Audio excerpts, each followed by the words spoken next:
Komiði sæl aftur. Við ætlum aðeins að taka smá umræðu framhaldsskólan en Gunnar Smári ræddi hér í gær við formann félags framhaldsskólakennara og þar kom fram ansi margt áhugavert. En ég hef fengið hérna til mín 2 framhaldsskólakennara. Það annars vegar María Hjálmtýsdóttir. Sæl og blessuð. Blessuð. Og Helga Þórey, Önnudóttir Jónsdóttir. Sæl. Komdu sæl. Já, ég veit ekki hvort að þið sáðu þetta viðtal en Nei, heyrði af því. Já, þú heyrðir af því.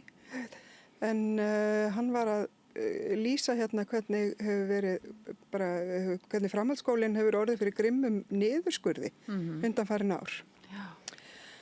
Og það svona ýmislegt náttúrulega sem að hefur svona komið upp í þessu já, við varðandi framhaldsskólan en þetta er heitt mál fyrir mér vegna þess að ég var ein af þeim sem að tók framhaldsskólan frekar seint á ævinni, kláraðan þegar ég var með 2 börn, þegar ég var að nálgast 30.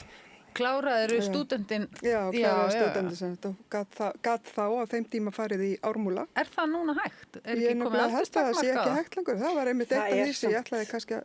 Það samt, ég kláraði líka seint, ég kláraði 31. Já, við höfum verið á svipu. Sonur minn í Ármúla og ég sé fólk á öllum aldriðar, líka í FMÚS.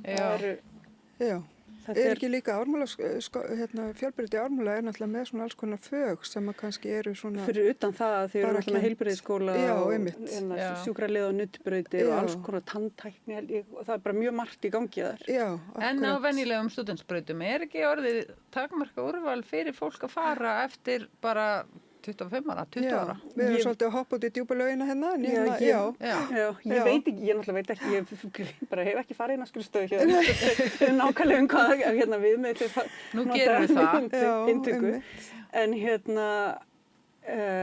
ég veit ekki, mér finnst ef það hægt að vera þar sem fullorðin manneskja, það finnst mér frábært.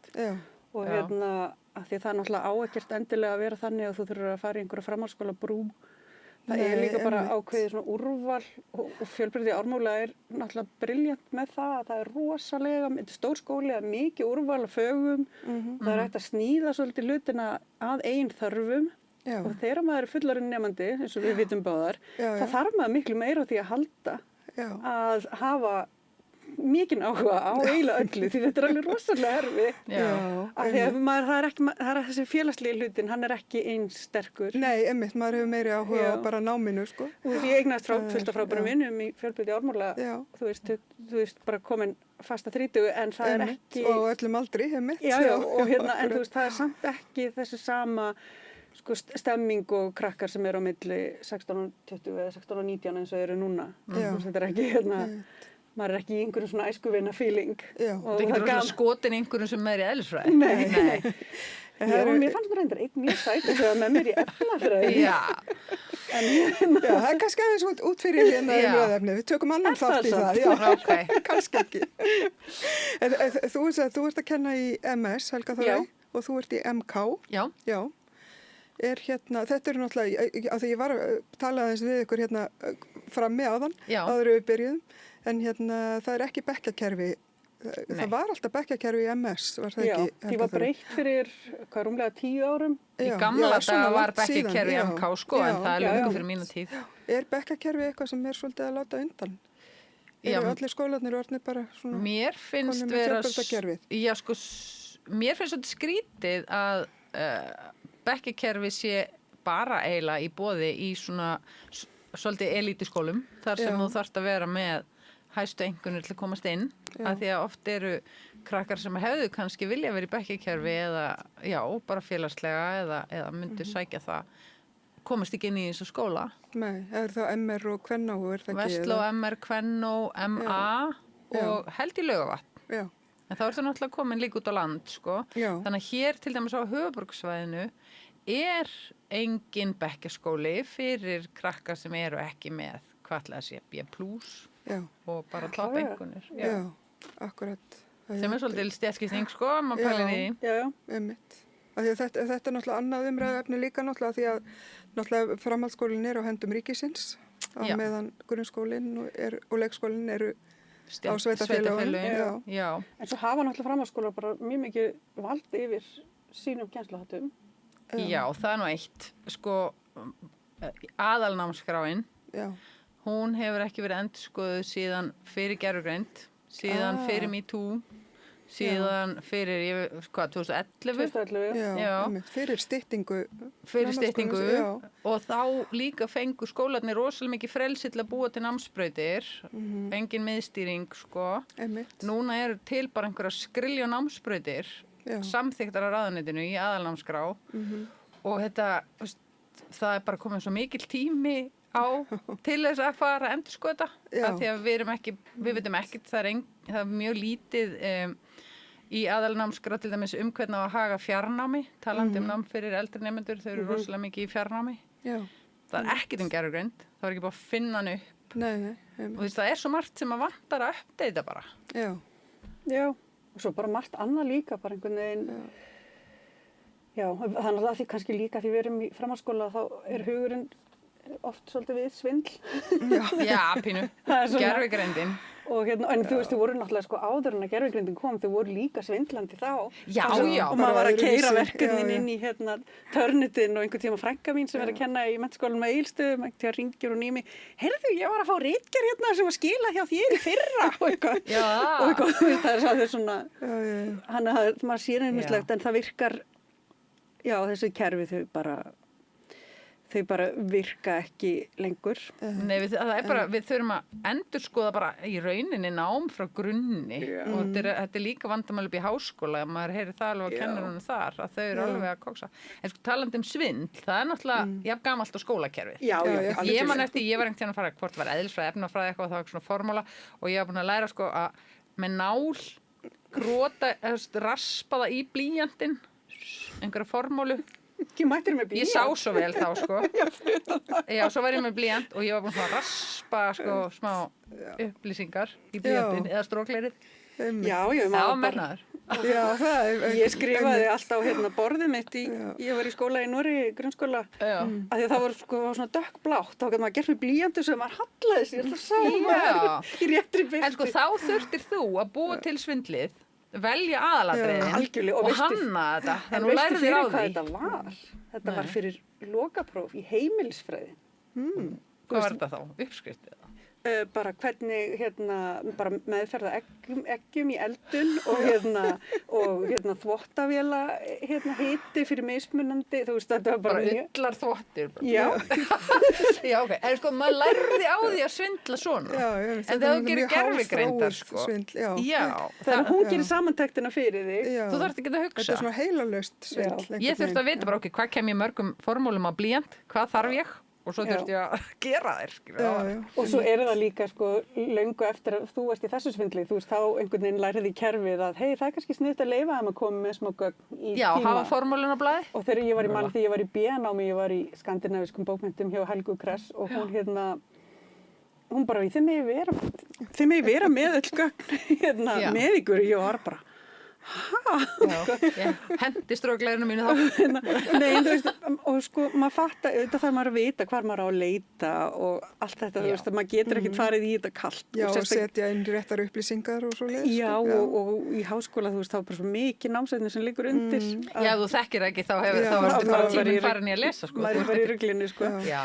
Þannig að þetta er náttúrulega líka bara spurning að maður geti beitt. Bara læra að vinna texta og upplýsingar. En það er það sem maður er svolítið að sjá sko í skólanum eins og nefnandi sagði við mig í vetur, hann bara, chat getur bara búið til þessa ritgerð og ég sagði við hann, heldur þú að þessi einhver að bíða eftir þínum hugleiðingum bókmenntir, þú veist, það er ekki ástæðan fyrir því að þú ert að gera þessa ritgerð, þú ert að læra ákveðin vinnubrögð, þú ert að læra að vinna, ekki að því að niðurstaðan skiptir einhverju einasta máli. Ég sá þetta líka bara því að nú hef ég kennt spænsku þegar að, sko talandi bara hvaða langt síðan aðalnámskráin var uppdeituð, sko, þegar ég byrja að kenna fyrir 22 árum síðan þá vorum við að kenna tungumál upp í 5. áfanga sko. Núna erum við mestalagi með 3. franskan er dáin. Já, það er búið að skera niður. Ég menna það veit engin lengur, það er engin að kenna viðtengingarhátt sko. Við vorum með það. En þegar að Google Translate kom þá bara dó málabrautin. þá bara þurfti enginn að læra tungumál lengur, einhvern veginn.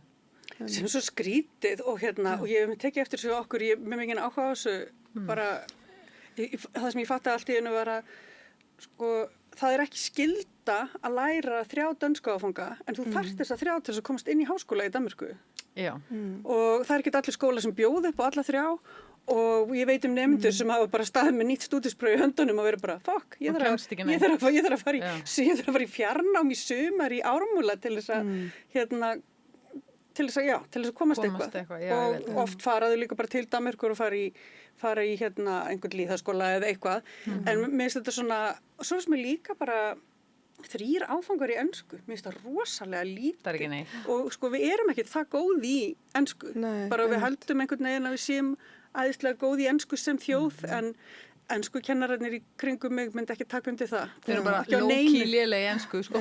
Já, og sko slagur orðaforði og þú veist, öll læsisvandamál, og það líka eins og ensku kennararnir, það miklu þyngra högg á þeim, sko, ég kenni íslensku og þú ert með kynjafræði og félagsgreinar og ég meina það erfitt fyrir okkur að eiga við gervigreindina og svindlið og allt þetta, en fyrir enskukennara þá þetta bara miklu stærri vandi því þau eru að takast á við það sama og eru að gerast bara í Bandaríkjunum og Englandi og, og þetta sko mál umhverfi gervigreindarinnar.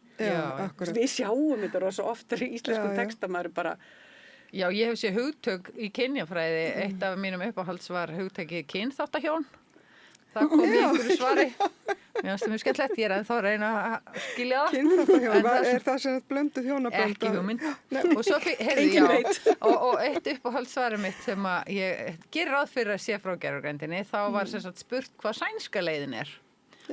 Sem að fyrir þau sem ekki vita náttúrulega það að vændi sé sem sagt það löglegt að selja það, ólöglegt að kaupa það, ólöglegt að hagnast að því. Ok. Ég spyr, hvað sænska leiðin? Og svo kom svarið að það hjólreiðastígur frá Hafnarfirði til Svíþjóðar. Og það var sem sagt gervigreindarsvar.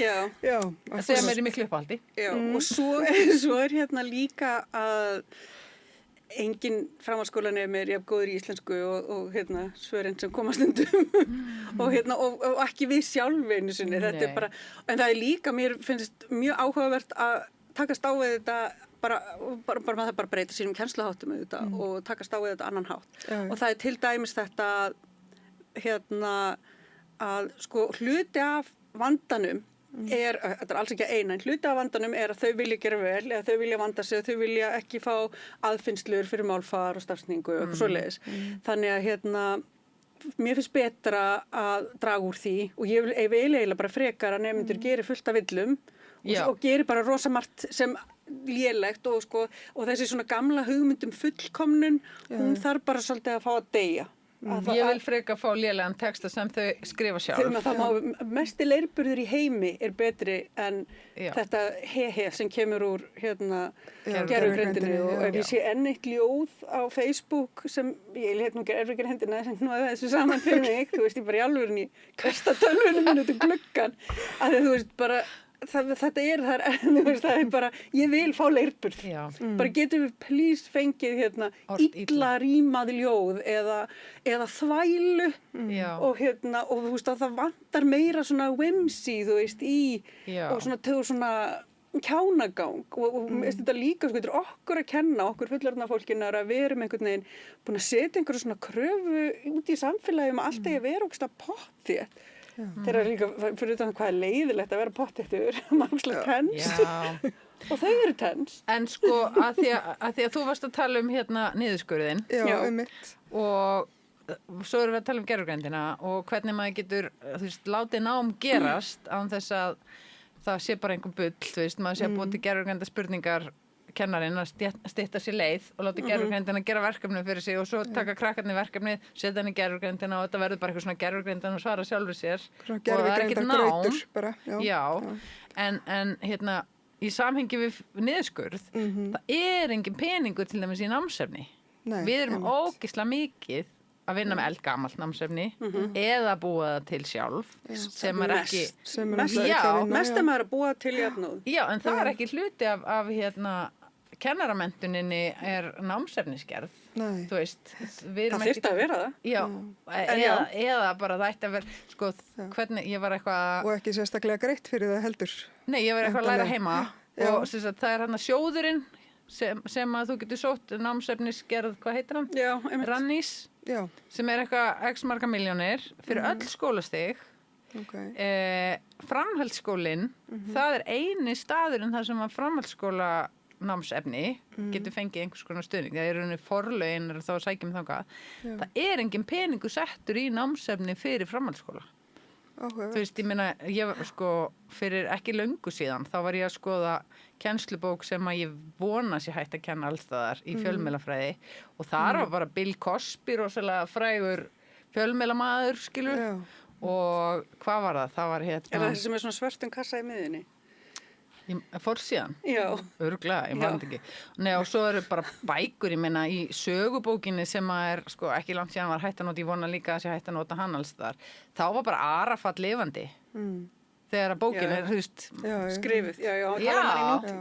Þannig að það er engin pening og þegar þetta er fyrir svona öll skólastig, þá meikar þetta bara ekkert sens. Og svo er líka bara, þú veist, hvernig við erum einhvern veginn að uppfæra söguna og bara okkar sögurskilning stöðugt. Og orðfæri og annars. Orðfæri og það er náttúrulega skiptir mjög miklu máli en líka bara hvernig við skoðum bara eins og nýlendusögu eða helfurina og þú veist, og náttúrulega ríkt ofbáðslega svona exceptionalismi helfurina á Vesturlöndum og þeir eru fullt af bara, þú veist, 20 milljóna drepin í Afríku og ekkert að frétta skilur við. Fyrir öll hugvísind og félagsvísindi, þessi vísindi þar vantar að námsefni sé stanslausri þróun og stanslaust verða að uppdata bara því að lífið.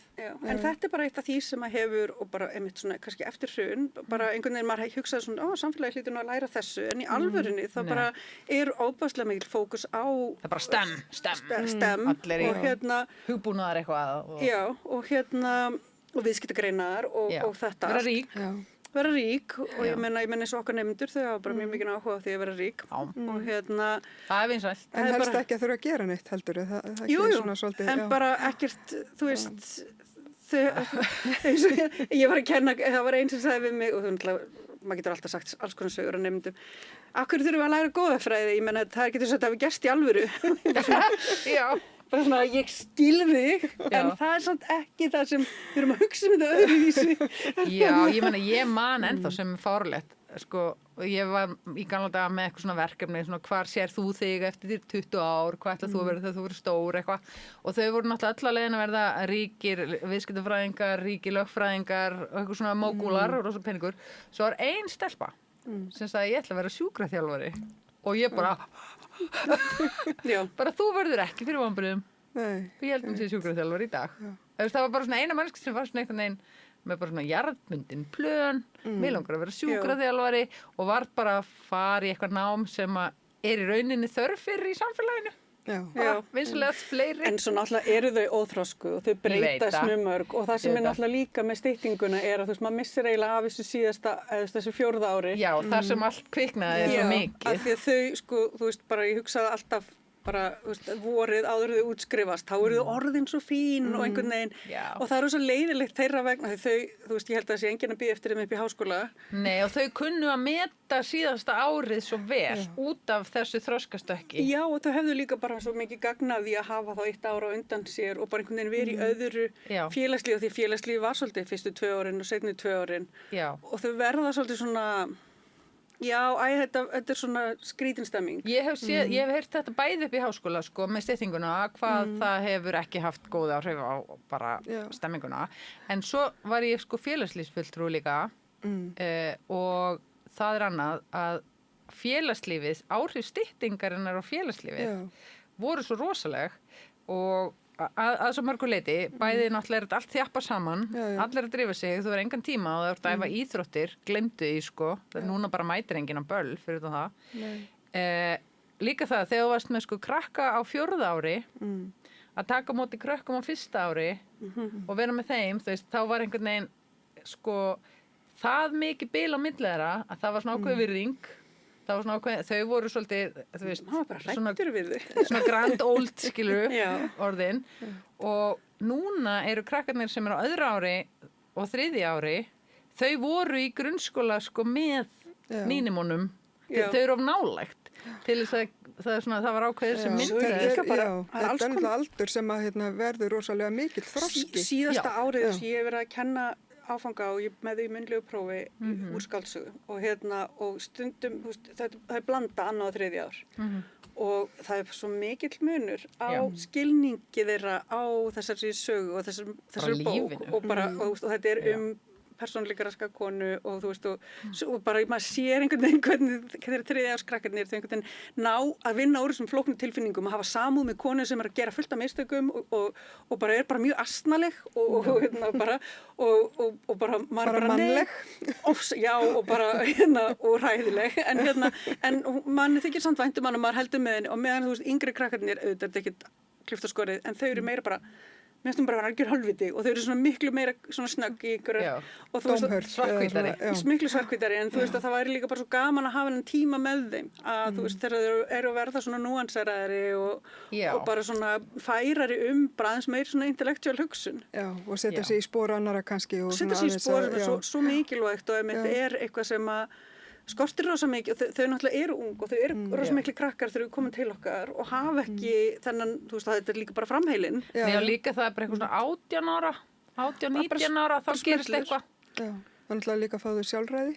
Já, en svo er þetta bara líffræðilegt að það bara verða tengingar í framheilanum sem að bara, þau bara... Það er alveg synd að missa þau fyrir, sko, og þetta ár. Ég bara horfi, Ég bara horfi ekki fallega þegar ég sé ákveðin aðila sem var maðurinn á baku styttinguna þegar ég sé hann út í búð, sko. Hjartanlega sammálaðir, sko. Það bara sendi hann illt augnur á því. En þetta er líka bara, þú veist, svona sögum sem ég hef fylgst með eftir útskrift sem maður gerir kannski og kynnist og þau eru ekki, það eru mjög fá sem eru einhvern veginn bara svona stökkva áfram í að fara í skóla og þau eru ekki þetta snýst ekki. Já, vita hvað þau langar að gera og einhvern veginn, það bara. Og svona, þetta er svona. Og þetta í rauninni, sko, þetta er svo margþætt, þetta er svo marglaga, það er styttingin, það er gervigreindin, það eru samfélagsmiðlarnir, við erum með svo ógeðslega mikið af hlutum sem eru núna að hafa mikil áhrif á líf þeirra, á lærdóminn, á bara skóla, samfélagið, á menninguna, á bara allt samfélagið, á athyglinna þeirra og hvað, við ætlum að skera þá niður. Þá skulum við ekki hafa pening í þetta skólastig sem er svo fáránlega mikilvægt. Og svo PISA-kannanirnar eins og þú veist það sem við erum að horfa í íslensku kennara. Drögum úr peningunum hérna. Þetta meikir ekkert sens. Líka bara sko styttingin og PISA, þú veist, þetta er eitthvað sem þarf að skoða þetta í samhengi og þú veist, við þurfum bæði ef að lestrarkunnáttunar okkar er að hraka, þá þurfum við meiri tíma með þeim. Það er alveg þannig og þegar ég er með 28 nemendur og það er bara mjög flókið að þjónusta 28 manns í einu herbyggi. Algjörlega. Það gengur ekki. Er það svona standardstærð á 25-8? Já, 30 pluss meiri sér stundum. Verða afföll með vetrinum eða er... Já. Alltaf eitthvað, en það er ekki mikið hjá okkur. Þú náttúrulega ert kannski í fæi sem að þeir eru báðar að kenna skylduáfangaðir. Já, kynjafræði er skylda í MK. Kynjafræði er núna skylda, já. Ætti að vera alls þar. Já. En íslenska er náttúrulega bara, við tökum, ég veit aldrei hvað, eins og fyrir þessi hinn í kennarinn veit alltaf hvað brautum krakkarnir eru, ég veit ekkert. Þau er bara að koma öll. Þannig að það er svona, þau koma öll. En eru afföllin, segiru? Mér finnst þau ekkert gríðarlegin, þau er svo falla þau, skiluru. Þau verða að klára þetta, þau verða að klára þetta. Og það eru svona ýmislegt sem að maður þarf að bara gera til þess að láta þau læra og það er svona eins og ég var að segja Maju áðan, þú veist, eitt af því sem við höfum verið að vinna með núna til dæmis er bara stílabók. Já, munnleg verkefni bara. Bara munnleg verkefni, en bara eins og í Njálu, því Njála er svo erfið fyrir þau og maður þarf eiginlega bara að endursegja hana, skilurðu, og bara vera með glósur og það er allt í lagi, þú veist, og þau geta þá líka bara lært það og þar geta þau líka þar getur gervigreind komið á góðum notum að því að þegar þau bara actually skilja ekkit orðin sem standa og þá geta þau sett eitthvað inn og bara svona hei, þú veist hvað er að gerast á þessum blaðsíðum eða eitthvað svoleiðis en dumb it down já, akkurat og að því svo oft skilur maður ekki bækur fyrir í þriðja skipti sem maður lesar, þú veist, þegar maður eru erfiðar. Já, líka mismunandi skilningur bara eftir. Já, en svo alltaf sum sem bara detta algjörlega inn í þetta og svona. En það líka bara þetta að þú veist maður þarf að taka út allar truflanir og það náttúrulega eitthvað sem að, eins og ég var að lesa hérna, ég var að sjá bara á Reuters í dag að Norðmenn að banna gervigreind í grunnskólum og að setja einhverjar hömlur á efri stigum. Ég ekki búin að fara almennilega í þetta en þetta eru svona hlutir sem að þú veist, við þurfum næði til þess að geta kennt þeim og þá væri ofsa fínt ef það væri bara sett lög. Já, bara hættu. Bara út með þetta úr skólum og því að það skiptir engu máli hvað þú getur styttir mikinn tíma með einhverju gervigreind til þess að læra njálu. Þú þarft alltaf að lesa frumefnið, skilurðu. Nei, en svo líka myndu þá líka, það liggur ekkert á vegna þess að þú ert að fara að kynnast gervigreindinni. Hún að fara að vera þarna, alveg sama hvert þú ferð. Þannig að kannski betra að læra að lifa með henni heldur en eða hvað? Þú þarft að læra að lifa án hennar. Já. Ég held að það sé miklu frekar það að þetta verður svolítið svona, þú veist, að þú lærir, hún gagnast okkur að því við kunnum að lifa án hennar. Og meðan þau fara bara beint þangað og missa það af alls konar, það bara ákveðna skilsett. Það var ekki komin það var að koma bara einhverja rannsóknir bara hvernig, þú veist, tengingarna verði í heilanum að þér og verða ekki þegar að þú ert bara með græju sem að hugsar fyrir þig og þú bara outsourcar hugsun í rauninni. Og það líka þegar þú outsourcar aðal hugsunni, þú veist ekki fyndu fyrir mig allar heimildir sem minnast á þannan, þú veist, þetta er ekki eitthvað svoleiðis, heldur og sem samt líka alveg ákveðin lærdómur þegar maður hefur legið yfir einhverju. En stundum getur maður kannski fengið eitthvað meira tæmandi eða eitthvað, ég ætla ekki að útiloka það. En þetta að, maður verður að fara í grunnþekkinguna sjálfur, þú veist, maður verður og þetta með að tilenga sér, þú veist, gervigreindir aldrei að fara að gera það fyrir þig. Já, bara skilja hvað ert að gera. En svo líka annað með, að því vorum að tala um skylduáfangana og þetta, styttingin og fjárdrátturinn, niðurskurðurinn, og valáfangar. Því við vorum að tala um að það eru að vera gaman. Núna búið að þjappa þetta svo mikið niður og þú þarft að drífa þig og svo þú fellur í einhverju, þú hefur ekkert pláss fyrir neitt skemmtilegt. Bara eitthvað svona að fara, eins og í MK var í boði, þú veist, að fara í súkkulaði gerð og eitthvað svona skemmtilegt með sem er líka gagnlegt, og maður var að taka, þú veist, leiklist eða eitthvað til að fá einingar. Já, fá einingar og þá ertu líka, að því að það gleymist oft, eitt sem að, til dæmis dettur út í fjarnámi og dettur út við styttinguna að miklu leyti og vantar svo mikið að muna dulda námskráin, þetta félagslega. Það að vera saman í stofu, það að kynnast fólki, það að vera hluta á þessu samfélagi. Vinna verkefni saman. Já, bara allt þetta félagslega sem skólinn að því að, eins og segir, bara það að vera að lesa njálu ekkert endilega aðalatriðið. Bara eitthvað að kunna njálu eða kunna gera einhverja, þú veist, að nota stuðl og höfuðstafi rétt. Það er bara part af programmið.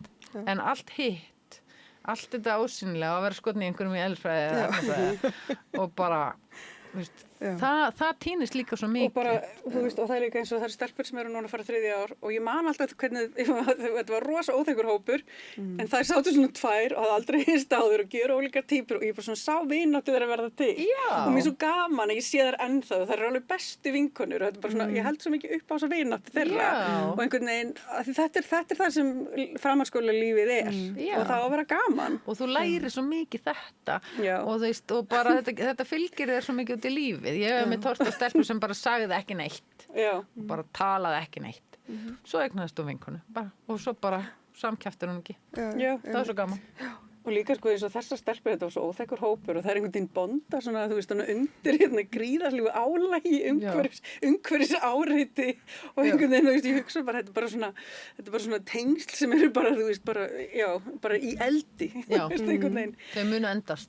Algjörlega, og þetta er svo saminandi stundum að vera bara, en þú veist, það er þetta og þú veist, einhvern veginn að fá að vera með krökkunum í gegnum þessi ár, það er líka bara svo mikið forréttindi.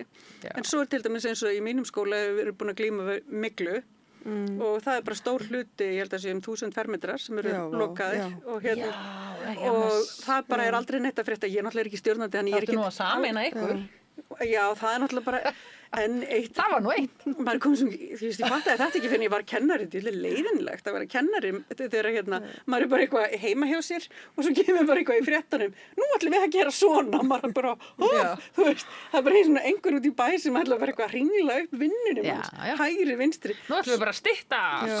Svo voru það þarna skrifstofinnar sem átt að vera, sem að einn ráðherrann kom með. Skrifstofunar? Skólaskrifstofunar sem hann að hverfis, hvað var það? Hann náttúrulega hætti sem ráðherra og þá dóð sú hugmynd. Þetta er nefnilega annað sem var einmitt til umræði í gær og þetta er oft svolítið, þetta hefur oft verið einmitt háð svona einhverjum ráðherrum sem kom með sínar hugmyndir. Svo líka, heyrði ég Inga Sæland ætlaði að láta okkur byrja í vinnunni kl. 9, þú veist, mér langar ekki að vera lengur í vinnunni á daginn. Eitthvað, ég veit það ekki, en þetta er margt svona sem að... Já, þetta er voða skrítið og svo er líka, sko, þegar þú ert með ríkið og framhaldsskólan og sveitafélögin og grunnskólan og leikskólin, svo er háskólinn komin í eitthvað annar ráðuneyti, sko, en þú veist, mér finnst allt og lítil tengsl vera á milli grunnskóla og framhaldsskóla. Ég var rosa til í bara samstillt vetrarfrí. Já, það nú eitt. Þetta væri bara svona litlir hlutir. Já, nei, en við erum rosalegt eyland, framhaldsskólinn, og svo ertu náttúrulega líka með sko verknám versus bóknám, af því að ef við erum að tala um styttinguna, verknámið fór ekki í sömu styttingu, ég meina það er ekkert 3 ára, það er bóknámið sem var stytt. Já, er verknámið áfram? Já, það fyrir eftir, sko, og verknám er alls konar og það er heilmikið pólitík og alls konar sem að maður kannski veit ekki þegar maður er bara í bóknáminu.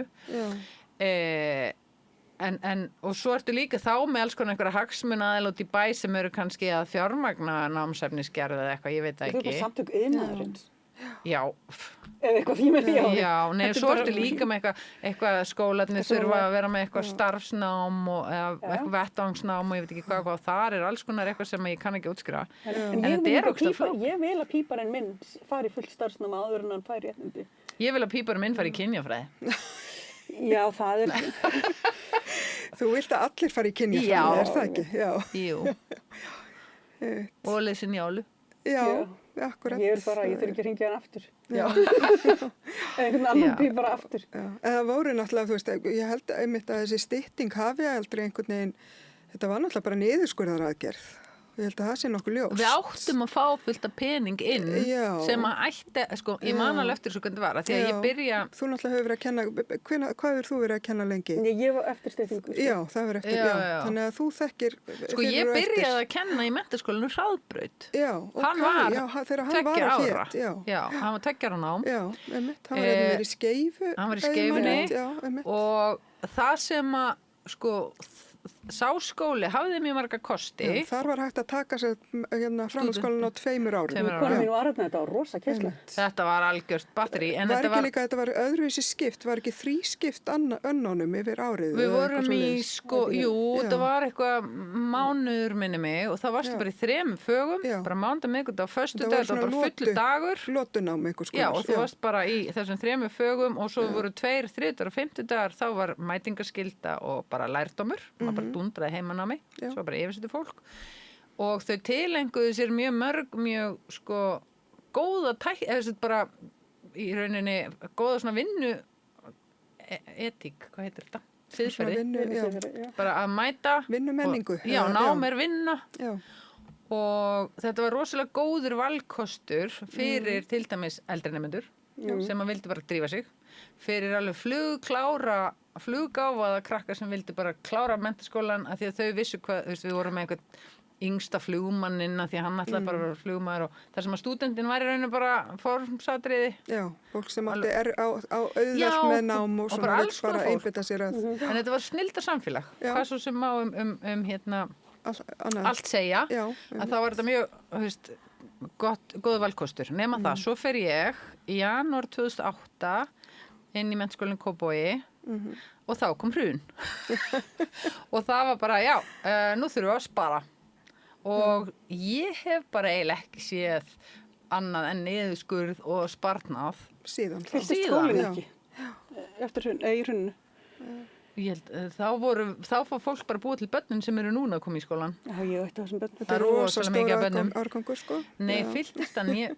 Ég var í háskólanum á þessum tíma og ég man bara að sko fyrir áramót þá voru, ég man í einhverjum hópum voru við 11, en síðan bara allt í einu voru við 45. Já, í háskólanum. Já, en ég var að hugsa líka því að MK er náttúrulega með fullt af alls konar. Já, þetta er góð spurning sem ég get ekki svarað. En það gæti verið í verknáminu, sko. Já, ég er að spá í það. Já, það eru eldri oft. En sko ég hef ekki séð, já, svo kemur styttingin sem að var önnur ásækið drulla. Já. Þannig að það er bara búið að vera, það er ekki nýtt námsefni, það er búið að styttan, nú kemur niðurskurður. Ég hef aldrei upplifað eitthvað svona glorious frábært tímabil þar sem að nú er bara framhaldsskólinn hérna á uppleið og við ætlum bara að leggja púður í þetta og það er alltaf einhvern veginn svona Já, alltaf verið svolítið að svona bóta sauma og eitthvað Já, og þú þarfst að búa til námsefni sjálf eða eitthvað og mikla og spara og græðnar og núreltar og svo maður komin einhverja siglingu, nei, gerfugreind frábært, nú þurfum við að gera allt munnlegt eða þetta er bara eitthvað svona Já, og svo bara mér finnst líka bara að vera rosalega breyting á bara einhvern veginn hegðun og umgengni og menningu. Það talar enginn við mann í tíma. Einu sinni var ég í viku að komast í gegnum glærur í svona kjaftafögum af því það var allir að hafa skoðun og fólk var alveg bara og þau voru að læra hvernig þau gáttu fengið mig til að fara að tala bara með ömmu mína eða eitthvað sko því þau voru til að fá mig til að fara að bladra eitthvað. Núna bara stundum þá er ég að tala og það kemur ekkert og ég er í kortir að klára glærurnar af því að ég fæ bara ekki feedback. Það hefur eitthvað gerst. Þetta er áhugavert. Og þetta er ekki bara hjá mér, ég er búin að spyrja. Það er mjög erfitt að, maður þarf í raun og veru að fara bara í mjög markvissar aðgerðir til þess að láta þau tala og bara láta, þau þurfa bara að fá einhvern fyrir það til þess að eitthvað líka. Það hefur eitthvað gerst sem er ekki, það er ekki ég, af því ég er að gera, ég var alltaf að gera sömu hlutina, ekki það að það sé eitthvað frábært, en jú, ég er enda að gera nýja hluti, en það hefur bara einhver svona grundvallar breyting orðið á þessu starfi frá þarna bara 2008, 2010, 2011. En svo er líka þetta í þeirra menningu núna og sem að ég hefur svo mikið áhuga á, en þau til dæmis, maður skoðið í 90s hvernig við fórum bara á einhver reif og við bara dönsum og það var ógeðslega gaman. Og þau geta ekki dansa neins staðar út af því að þau bara eru lömuð af ótta út af því að það er allt lífið þeirra er á upptöku þannig að þau eru með svona stanslausan framistöðu, svona performance kvíða, framistöðu ótta og ég tala við mín mjög mikið og spyr svona og þau, einhvern veginn þeim finnst mjög óþægilegt að koma fram og stundum er þetta alveg bara, ég fæ mail frá foreldrum bara, þessi vill ekki tala fyrir framann eitthvað og sem mér finnst líka bara vera rosa alvarlegt að bæði að þetta sé einhvern veginn komið svo langt en líka að foreldrar segja skipta mér að minni kennslu sem er svona það hefur líka aukist en það er til dæmis þessi framistöðukvíði mér finnst hann líka að vera mjög kynjaður talandi kynjafræði. Já, algjörlega. En að vera hjá stelpunum eða strákunum. Miklu. Vera hjá stelpunum. Og þú veist að þær eru hræddar við það og þeir bara eru síblaðrandi og bara það er rosalega mikið ónæði af strákum svona á hildina litið og það er mjög, auðvitað eru óþækkar stelpur, skilur, ég er ekki að segja það. Og góðir strákar. Fullt af góðum strákum. En þeir strákar sem eru óþekkir, þeir eru svo háværir að þeir bara eyðileggja kennsluna fyrir öllum hinum og þetta er ekki skóla án aðgreiningarvandi eða útlendingavandi, þetta er bara eða eitthvað svona, við erum ekki að sinna þörfum strákana, við erum búin að sveigja okkur að beygja síðan þetta er ekki það, þetta er bara að þeir nenni sig ekki þeim er drull og þeim finnst þetta tilgangslust, þeir sjá ekki tilgangin í því sem þeir eru að læra og þeir eru rosalega uppteknir af tækjunum sínum. En svo er líka sagt, það er þá okkar að láta þá sjá tilganginn, en ég veit ekki hvað ég get gert meira til þess að reyna að sína. Það er mjög erfitt að síbið einhvern að finna tilgang sem bara ætlar ekki að gera það. En það hjálpar, ég er mjög kræf, sko, ég tek aðeins símana, og ég reik þau út eður í símanum eða með eyrunum og það fyrir svo mikil orka í það fyrir ógeðslega mikil orka en ég reyndar núna, þú veist, ef ég bara byrja strax mjög hart þá læra þau strax að taka það alvarlega því ég mun reika þau úr tíma og ég mun gefa þeim fervist fyrir það og það er alls konar svona það er rosalega mikið af svona hlutum sem flækjast fyrir því að kenna, eins og til dæmis þetta, díla við síman og díla við öll tækin. Og það er svo leiðilegt að þurfa að vera þessi, að vera eitthvað, ég ætla að gefa þér fjárvist og taka það þér og, þú veist, akkur þarf ég að standa í þessu? Akkur erum við ekki bara ætlar að klára þetta, ætlar að útskrifast? Já, þú veist, það er svo margt sem er ekki námsefni sem við erum að díla við, eins og líka að þau mæti ekki með skóladót, mæti ekki með töskur eða mæti ekki með bækur, mæti ekki með... Ég hef bara verið með fólk sem veit ekki hvað pennaveski þýðir. Já, þau veit ekki hvað pennaveski er og þau mæti ekki með nein ritföng og það sem ég hef gert að því ég er með stílabókaskyldu í einu fagi eða tveimur. Stílabókaskyldu? Hvað er stílabókaskyldu? Það er bara, þú ert með stílabók og það er engar tölvur og þú ert bara með stílabók og ert að skrifa glósur og þú veist ég með þetta bara 30-40% af önninni. Annars gera þau þetta ekki og en þetta er bara glósur úr til dæmis Njálu og verkefni og þau handskrifa allt. Hefði maður fengið einhvern eða einingu eða eitthvað fyrir að handskrifa glósurna sínar? Nei, það var bara ekki séns, það var ekki þannig. Og til þess að þetta gangi þá þú kaupi ég bækurnar og ég spyr þau sko, þannig þróaðist þetta líka en það er einfaldast að því að ég geymi bækurnar. Já, annars koma þær ekki. Annars koma þær ekki tilbaka. Líka ef þú kaupa sjálf, þá kaupa ég með gormum og ég bara er ekki með baki í það. Það er verið svo þinga. Maður hafði allt eins. En þetta er sko, þetta er eiginlega eina leiðin til þess að þau öðlist einhvers konar núvitund inn í bekknum.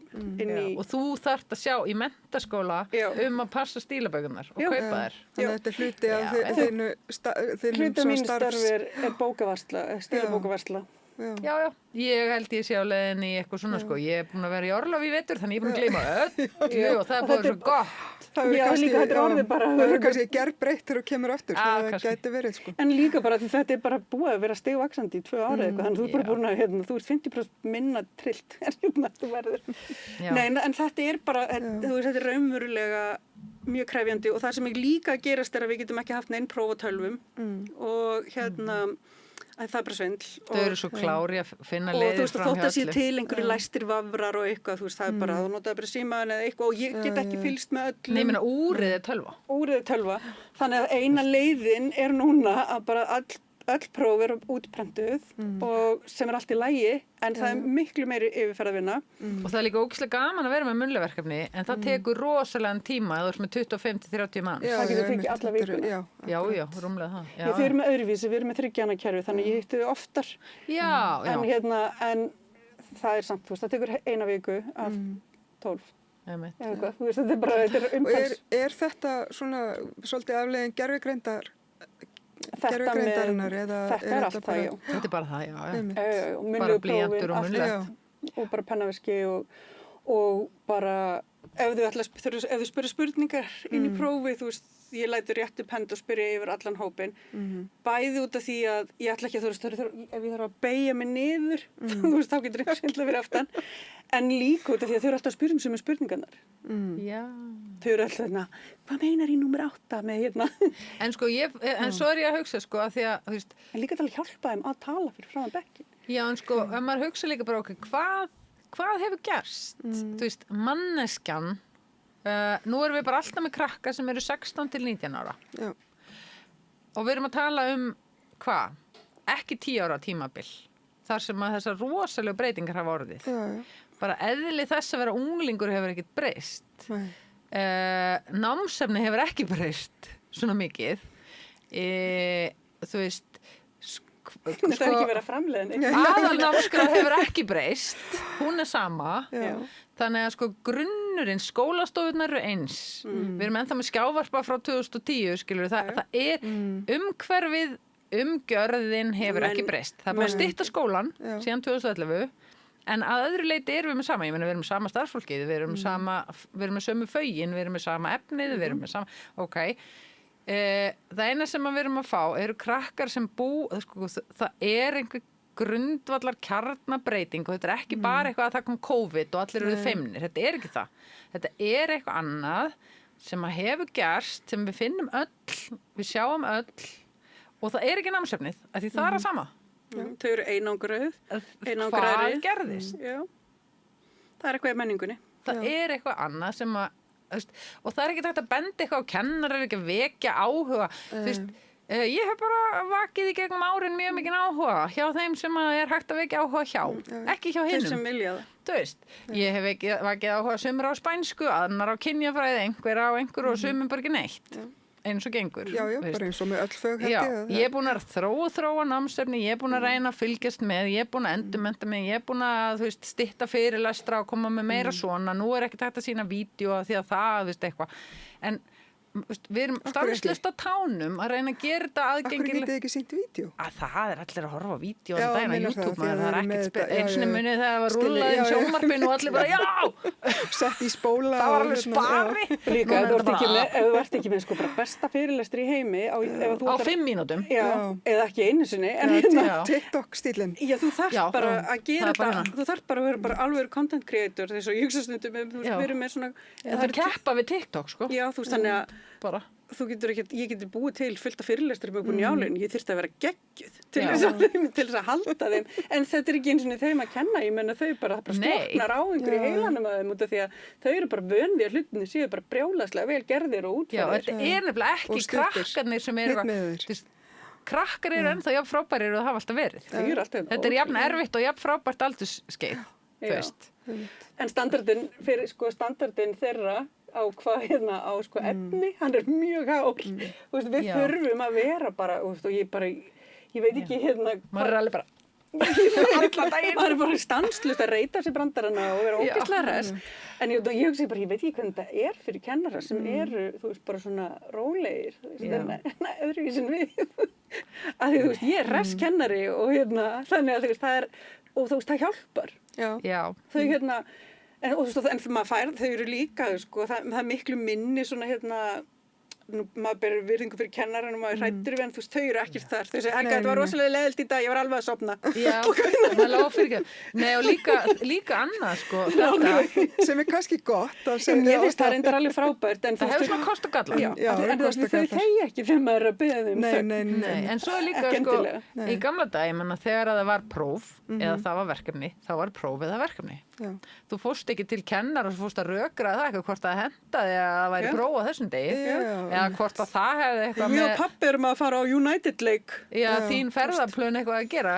Rosalega mikið af mínum prófavanda snýrað ferðaplönum nemenda. Já. Og bara bæði eru þau, en þetta er samt aðalega foreldrar eru bara skipuleggjandi ferðalög, hægri vinstri, ég þoli það ekki og bara ertu ekki lendi í þessu líka? Og þetta er í grunnskólanum náttúrulega líka bara rosa vandamál. Þegar ég átti heim í Noregi, ég var í grunnskóla og það voru sko lokapróf hjá okkur í byrjun júní og svo voru kennsla í 3 vikur eftir. Og ég man að mamma og pabbi, við vorum að fara heim sumari, ég svona 8. bekk eitthvað. Og þá ætluðu að fá frí fyrir mig þarna einhverja 1 viku eftir og það var bara geðveikt mál. Og þetta þurfti endanum bara, ég gat verið í burtu í einhverja 3 daga. Og þetta var bara geðveikt mál, þú skast ekkert fengi bara leyfi. Nei, núna er í kringu vetrafríðir og eða páskana er bara 2 vikna skekkjumörk. Og það er líka, svo er það líka og svo erum við sjálfar, þú veist, bara manneskjur og við erum að skoða flug og maður er bara, nei það er ógeðslega dýrt að fara páskana en ég get farið helgina eftir. Þú veist, maður sér það, ég hef ekki verið að gera það en ég sé þannig möguleika. En nú eru flugmeir að vera svo dýrir að þetta vandamál leysist. Nú kemst bara engin neitt.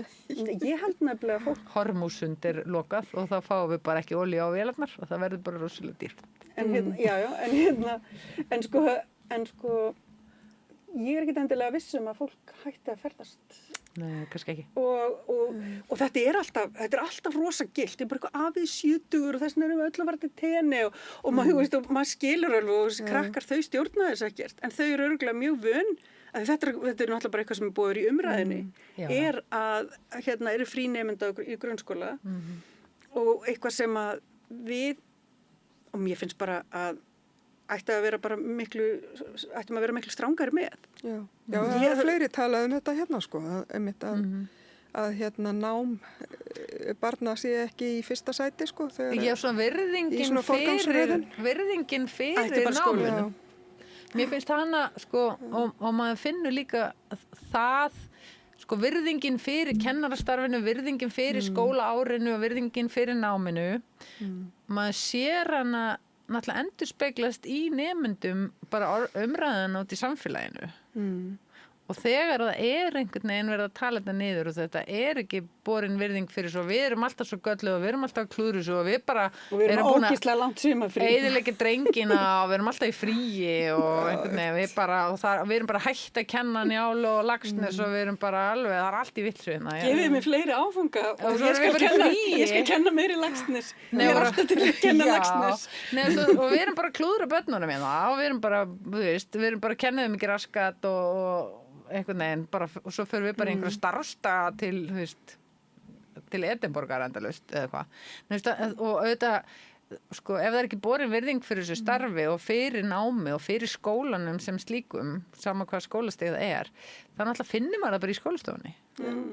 Og ég held að sé mitt grundvallar atriði að bera virðingu fyrir námi og og þetta, sko, og svo að bara þetta nám sé iðkun og svo það líka náttúrulega við erum að takast á við að þið þurfa að koma upp úr grunnskólanum og það eru svona ákveðnir hlutir sem ekki verið að kenna þar eins og til dæmis tölvunotkun og sem að torveldar alltaf leiðina að henni einlega námsefni. En það ekki? Það kannski bara misjandi eftir skólum? Misjandi eftir skólum en líka bara ekki gott og Chromebook ekki með möppukerfi þannig að þau læra ekkert til skila. Já, við lendum í því að það vissi enginn hvað var að hægri smella og lendum í bölluðum vandræðum og svo kann enginn að vista neitt neins þar og allt í vissu. Þau kann enginn skalastjórnun og það kann enginn á Word og Excel eða neitt svoleiðis fyrir þau komið til okkar.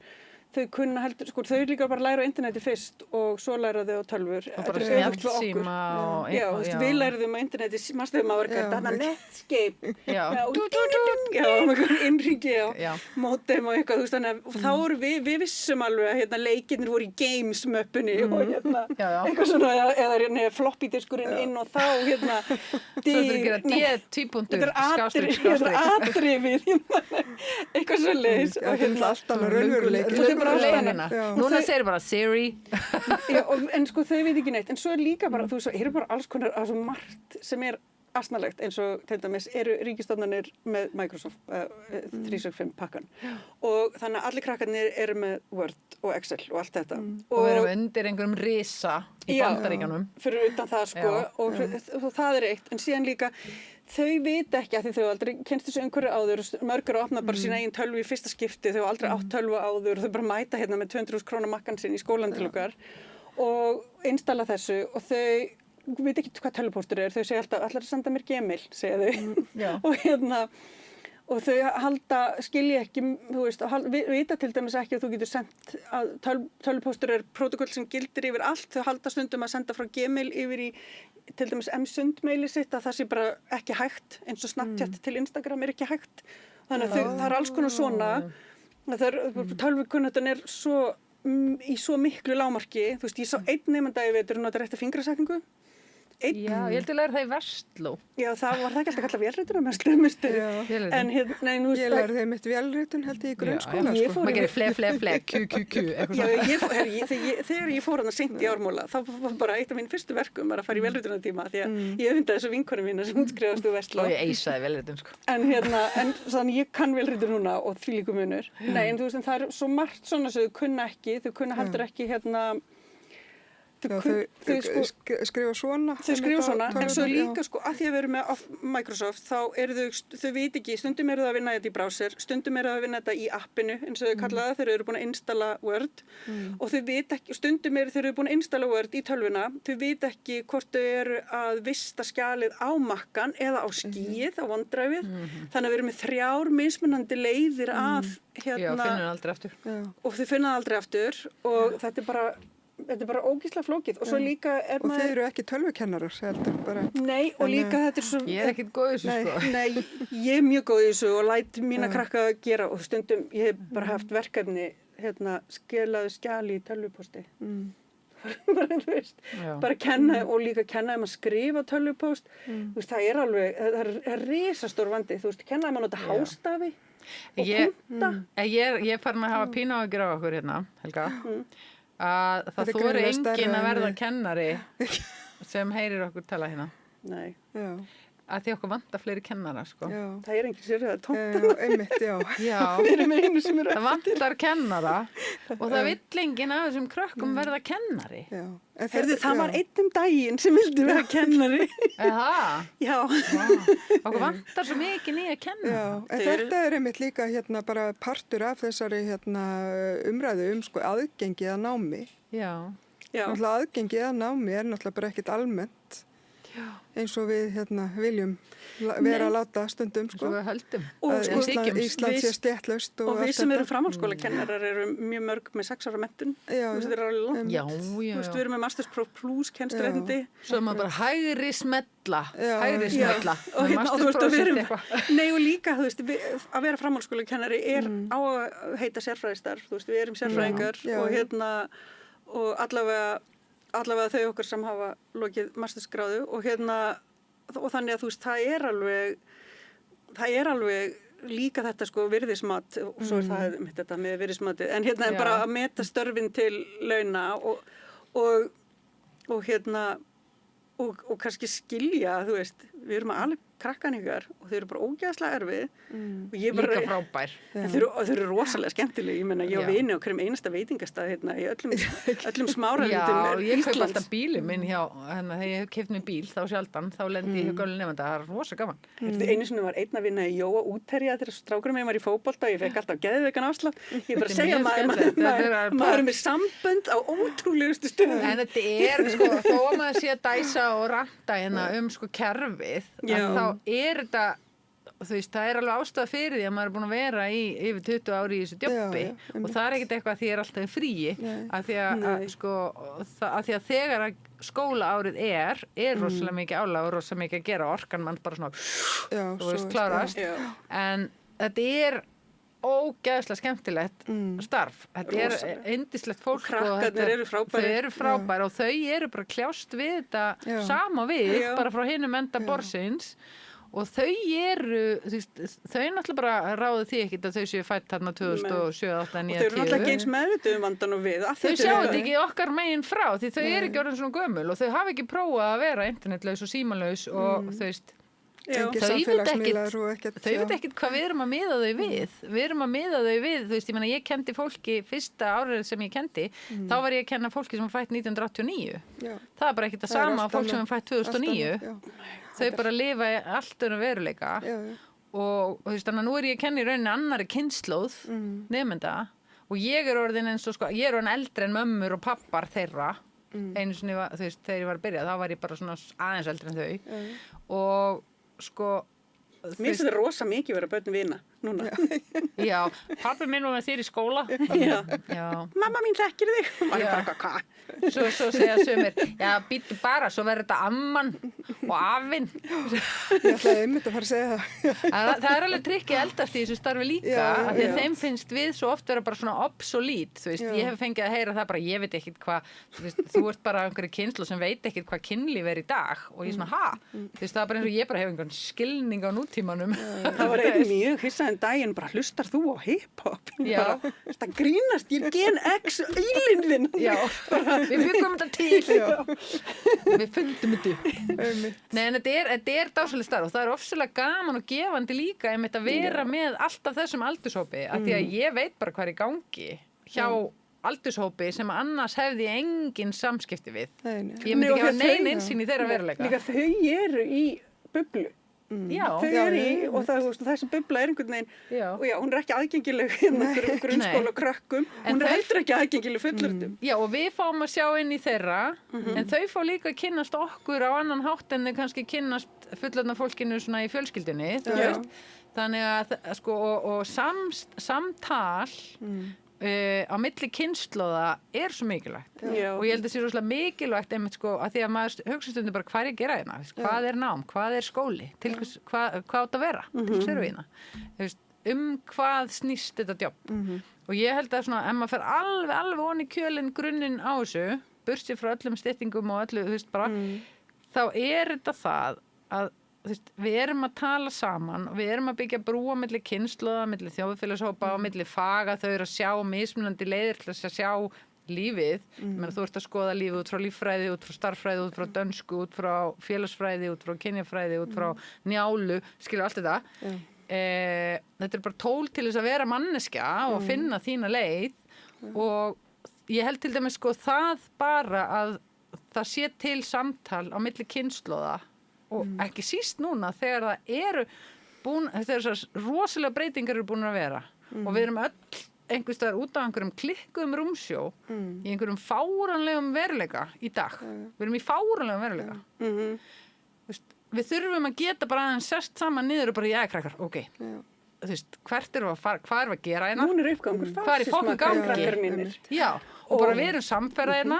Við erum að gera þessu skeri í símanuðinum og svona sko já, og bara við þurfum að geta og þau þurfum að fatta að við séum eitthvað ekki meðvituð hvað er að gerast í heiminum nei, og þess vegna þurfum við að geta sest niður og bara, ok, við sjáum heiminn svona, þið sjáum svona við erum bara samt öll hérna saman á þessu litla skipi hérna bara, við verðum að heyra hvert annað þetta ekki líka kannski spurning sko, því að nú eru þið náttúrulega að taka við krökkunum úr grunnskólanum er eitthvað samtal á milli til dæmis framhaldsskólans og grunnskólans af því nú erum við að tala að því að þetta er náttúrulega eitthvað sem ætti kannski að vera meira svona samstarf því að við erum að tala samfélagsbreytingarnar það er náttúrulega eiga sér stað náttúrulega í grunnskólanum ég er ekki að segja grunnskólanum að kenna en þú veist það er náttúrulega fyrsta stíði sem þarf að taka á þessum samfélagsbreytingum. Það er allt og lítið og svo náttúrulega Ég finnst bara þau ættu að kunna á Office-pakkan þeir eru 12 ára, skilur ég er að bilast á því hvað ég kunna líka. En það er til dæmis eitt, sko, framhaldsskólinn er rosalega mikið eiland sem að hefur náttúrulega með það að gera, við erum ríkisstofnun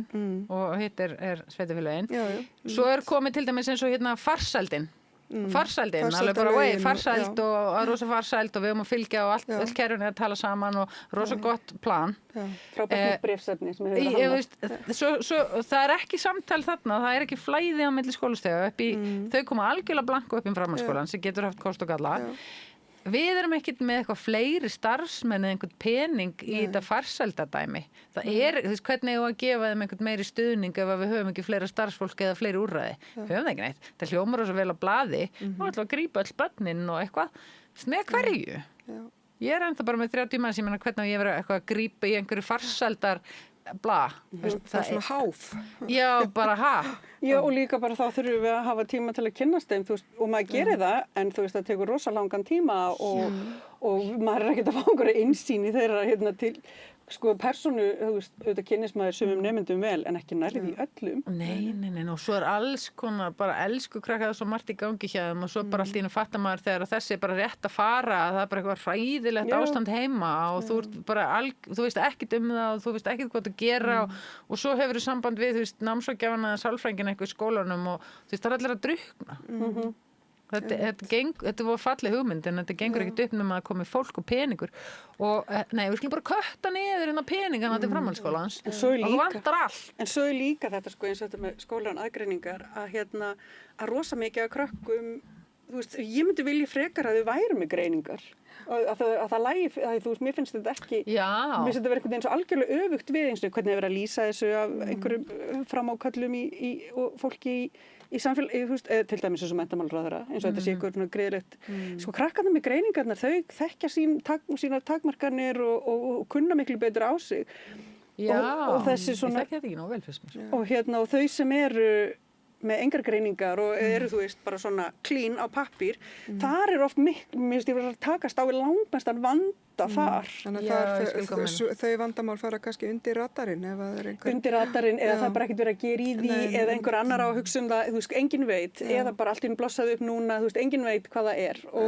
En sko krakkarnir sem eru með skilgreind, þú veist, eru með lesblindu, þú veist, þau eru með skilgreind hjálpartæki til þess að díla við það og þú veist, og þá má grípa maður til þeirra og þau eru oft bara miklu meðvitaðir kunna betra á sig og bara eru í betri tengslum við sig sjálf. Á meðan krakkar sem hafa aldrei fengið neinar greiningar og aldrei verið í neinum sálfræðingum eru bara alveg einhvern veginn miklu og eru bara oft miklu meira krefjandi og erfiðar að eiga við. Þannig að ég er ekki að segja all börn að fara til sálfræðings, en ég bara tala um Ég held að allir ættu að fara til sálfræðings. Já, en þú veist, en hérna, pointið er kannski helst að við þurfum miklu frekar að nemendur svona hvíli vel í sér og hérna og séu bara þekki sig og það er kannski og þú mistur rosalega mikil munur á krökkum og þau sem eru meðvituð sig, sem eru eiginlega fleiri en færri, þau svolítið svona nenni ekki að díla við þau hin sem eru svolítið meira clueless og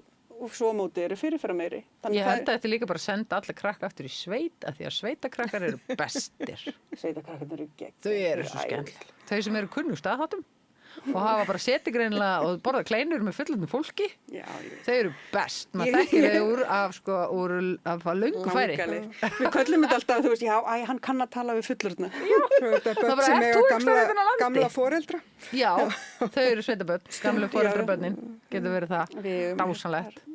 Fólk á að eignast börn seint og senda þau í sveit, þá verður þetta allt í lagi. En það er náttúrulega, en það er samt satt sem þú segir, þú veist, maður væri ekki að þessu, þau væri ekki svona ógeðslega skemmtileg og það væri ekki svona gaman að vera með þeim og þóttum að sé sko bara búin á því alltaf eftir vinnu og allt þetta, þá er það samt, þú veist, að það er svo mikils virði að einhvern veginn að þau fái og þú veist, það sem er kannski erfiðast finnst mér í starfi, alltaf mjög margt alls konar erfitt, en mér finnst eiginlega erfiðast þegar ég er einhvern veginn upplifa að kerfið sé að bregðast þeim og þau einhvern veginn þau fá ekki að einhvern veginn svona námsmaksa bara sé í gegnum þetta, þú veist, þau fá ekki einhvern veginn allt sem þau eiga skilið að fá eins og til dæmis, af hverju eru þau ekki að fá betri kennslu í ensku, dönsku og þau eiga rétt á til dæmis staðnámi af því að það er svo mikið nám af því að það er svo mikið verið að henda fólki í alls konar fjarnám.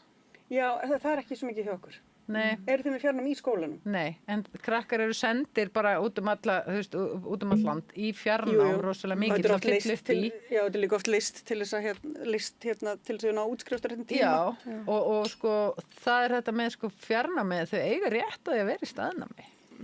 Það er svo mikið líka. Já, skóli. En mér finnst líka bara með taka þessa 3 ára pressu af þeim. Já, fyrir þetta það. Það var náttúrulega líka, þau verðum náttúrulega að fara að slíta þessu bráðum svo við verðum ekki hérna í allan dag. Nei, já, en PS, það eru ekki margir menntaskólakennarar með 1,5 á mánuði. Ég ætla bara að segja það, við erum ekki í því svo vel launað. Mítanum þessi háu laun er ekki... Já, ég meina það er fólk sem er með þannig laun er með gríðarlega yfirvinnu. Já, og kvöldnám í iðnnámi, þetta er iðnnám og fjarnám og með ógísla mikið í gangi, sko. Það er ekki standard bóknámskennari í dagvinnu. Það er bara ekki það. Já, svo hef ég náttúrulega heyrt líka því að eins og þeir náttúrulega eru búin að vera að lýsa með þetta, þú veist, þessar samfélagsbreytingar og allt annað, allt þetta aukast sem við þurfum að gera, að það er náttúrulega líka það að eins og öll greiningavinna sem að börn fari í gegnum, þetta hefur lent á til dæmis umsjónarkennurum að þurfa að fylla út og samskipti við foreldra. Já, akkurat, og þetta er náttúrulega eitthvað sem hefur ekki tekið inn í og námsefnisgerð, þannig að það er rosalega margt svona ósýnilegt sem að kannski hefur verið lagt á kennara á öllum skólastigum. En það var eitt í viðbót sem ég langaði aðeins að nefna með styttinguna, að þetta var náttúrulega eitthvað sem að allir höfðu áhyggjur af þegar hún fór í, þetta var náttúrulega bara þessu var þvingað í gegn eiginlega án þess að hlusta á samráð og áhyggjuraddir og allt það. En það er náttúrulega, þetta hefur náttúrulega siktað út náttúrulega þá nemendur sem að bara eiga erfiðara með að fóta sig í námi. Til dæmis krakkar með erlendan bakgrunn sem ekki hafa íslensku á heimilinu. Mikið dropout þar, sko. Já, þar er brottfallið. Það er rosalega sorglegt að því að þetta er einmitt sko svo mikill mannauður sem að við erum að missa út úr höndunum. Já, einmitt. Bara klúður, sko. Og er hefur engin ekkert viðbragð. Nei. Eru þið Ísan skóli? Ekki ennþá, það er svona, sko. Nei, það er alltaf fáir og það er samt, það er komið á borðið, á teikniborðið, en það ég menna. En það er, þú veist, eins og fjölbreytti ármálar að gera geggjaða hluti og FB líka og fleiri skólar. Já, tækniskólinn, ég veit það. En þau eru bara ekki að ná að sinna öllum sem að þurfa, af því þetta vantar meira pláss. Já, og svo er líka annað sem að ég var að spjalla eitthvað daginn við einhvern sem er að kenna Ísan og íslensku sem annað mál. Ísat. Ísan. Stundum er að kalla Ísat sem annað tungumál eða stundum Ísan, allavega. Og það sem ég fattaði ekki er, þegar við erum venjulega með, þú veist, það er þessi 28, þessi viðmiðun, þegar þú ert að kenna tungumál, þú þarft að vera með minni hópa og þá færðu greitt miklu minna. Það ekkert hægt. Þetta ekki nám sem þú getur, þetta allt öðruvísi fyrir okkur þegar við erum að kenna sem í kjaftafag á íslensku. Þannig að það svona önnur stemming, sko, en þegar þú ert með að kenna einhverjum bara drullu erfitt tungumál á Men þú getur líka verið með einn nema sem að koma kannski frá Kaupmannahöfn og einn sem að koma úr flóttamannabúðum í Sýrlandi og hefur bara ekki verið í skóla síðan bara aldrei. Þú getur ekkert eitthvað, það ekkert lítið álag, sko. Og svo bara, sko, það aðeins auðveldara að læra íslensku að tala dönsku heldur en þýsku eða eitthvað. Já, akkurat. Og fyrir utan það, þú veist, okkar kerfi náttúrulega vestrænt. Þannig að þau sem kom úr vestrænu kerfi, þau skilja til hvers réttlastæðum og kunna að fóta sig inn í okkar kerfi. Þannig að það rosalega margt sem að þú veist þarf að hugsa og krakka með tráma og stríði skilur og fátækt bara erfiðara fyrir þau að læra þannig að en svo bara að því ég kem stundum upp í fjölbreytti Ármúla það geggjað að koma þarna inn bara ótrúlega fjölbreytt og þú veist og líka bara alls konar fólk og þetta bara eins og að vera bara þú veist niður í bæ eða eitthvað af því það líka fullorðna fólk í heilbrigðisskólanum og svo náttúrulega rosa flotta starfsbraut þarna og og bara þú veist og bara mismunandi hópar eftir mismunandi þörfum þannig að þú veist það gríðarleg breitt þannig að en þú veist og þetta bara mér finnst þetta bara að vera aðdáunarvert skólasamfélag þannig að og eitthvað sem að sko bara krefst hugrekis og bara en vilja til þess að byggja upp og ég meina en svo gott fyrir alla einmitt að vera ekki í svo einsleita samfélagi akkurat þar sem allir einhvern veginn eins á sama aldri og með sömu getu og eitthvað og líka sko einmitt þú veist þetta að draga úr þessari 30 ára pressu og bara þú veist hvernig ættir að hafa þessa hluti. En alveg svo þú getur verið með sko iðnnámið sem eru 4 ár, þá ætti maður að geta haft brautir sem eru 4 ár. Já, einmitt. Bara okkur ekki. En ég held að sé algjört grundvallaratriði bara að það þarf að endurskoða námskrána út frá nútíma standard. Það þarf að setja pening í skólakerfið í framhaldsskólan. Það þarf að setja pening í námsefnisgerð fyrir framhaldsskóla og við þurfum bara tíma og peninga og fólk til þess að gera eins vel við getum að því að þetta brjálæðislega mikilvægt skólastig og við erum að missa alltaf marga krakk út úr því. Þau eru á rosalega brothættum og flóknum og skemmtilegum stað í lífinu og við þurfum bara gott samfélag utan um þau. Þau eru einmitt bara í svo ógeðslega miklu rugli að við þurfum að geta verið einhver höfn og viti og hreiður og bara og þau þurfa gott fólk í kringum sig og þú veist og það líka bara það gríðarlegur mannauður inn í framhaldsskólum að við erum með svo ólíkur bakgrunnur og ólík mentur og þú veist maður getur bara dottið inn í spjall hvað sem og kaffistöðunni. Já og maður að grípa alls konar, ég meina ég hef fengið krakka að læra af öðrum kennurum líka. Já og svo situr maður stundum með krakka í fanginu sem vantar bara einhver fullorinn sjáu þau. Já.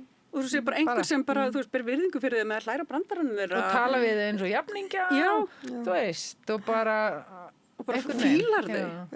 Já. Og það náttúrulega, mér finnst það náttúrulega, ég var aldrei að þessu, ég fílaði þau ekki, ég fílaði mjög vel, en þú veist, það einhvern veginn, þú veist, þessi leið einhvern veginn að vera í þeirra horni, en þú veist að það sé einhvern veginn borin virðing fyrir því, svona í einu stærra samfélagi og af stjórnvöldum.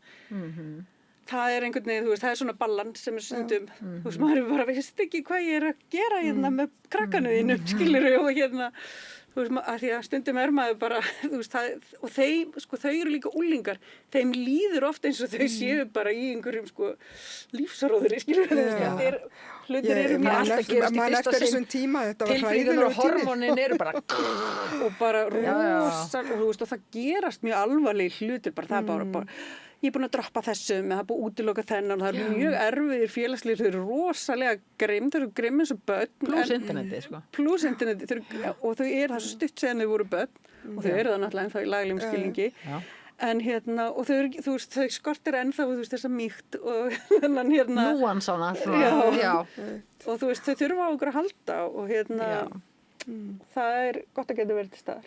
Já, og við þurfum bara pening til að gera þetta vel. Takk fyrir, sendu okkur pening og tíma. Þetta eru frábæri lokaorð. Ég bara þakka ykkur alveg innilega fyrir þess að innsýn inn í starf framhaldsskólakennara. Takk fyrir boðið. Og bara takk fyrir María Hjálm Týsdóttir og Helga Þórey, Önnu og Jónsdóttir. Já, takk. Vel gert, þú stóðst vel. Heru, þakka, þið líka. Takk fyrir, fáum við A+. Já. Frábært. Heyrðu, við ætlum að snúa okkur að einhverju allt öðru hér handan við hornið. Takk. Ég heiti Kristinn Sigmundsson og styð Samstöðina. Samstöðin er óháð sjónvarpsstöð sem fjallar þjóðfélagsmál á vandaðan og yfirvegaðan hátt. Ég skora á ykkur að styðja hana með því að gerast áskrifendur. Samstöðin er ómissandi. Alþýðufélagið er eigandi samstöðvarinnar. Markmið félagsins er að auðga og bæta umræðu í samfélaginu. Allir geta gengið í Alþýðufélagið með því að skrá sig fyrir áskrift að samstöðinni. Samstöðin.is